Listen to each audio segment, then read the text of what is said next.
My prayer for you this morning is that you have a wonderful day.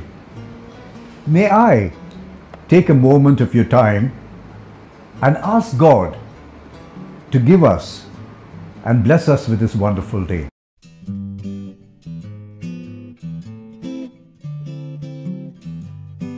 Thank you. Many of us really don't know what to do when someone is grieving. Here are a few pointers that may help. A few years ago, explorers opened an Egyptian tomb which had been closed for 3,000 years. There stood the exquisitely carved coffin of a little child with this inscription, "Oh, my life, my love, my little one, would God I had died for thee." Instinctively, the men uncovered their heads, resealed the tomb and left. Even after centuries, they felt the overpowering, heartbreaking anguish of the grieving parent who had penned those lines. As I heard about hospital deaths in UP, I watched the same despair and grief as inconsolable fathers and mothers held lifeless children in their arms. What is it you and I can do to comfort those who have lost loved ones?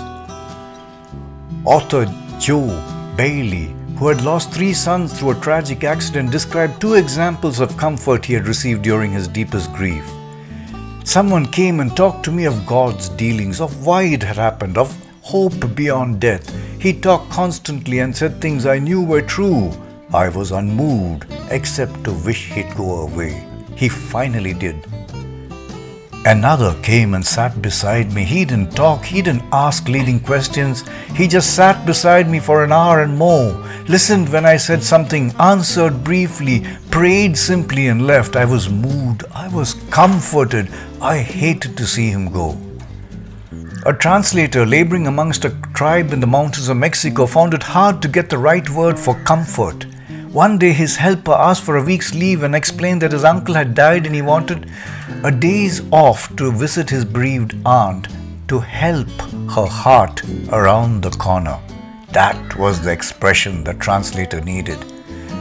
It's not platitudes and words our people need. They need us to silently grieve with them. It's not politician rhetoric they want to hear, nor empty promises of compensation.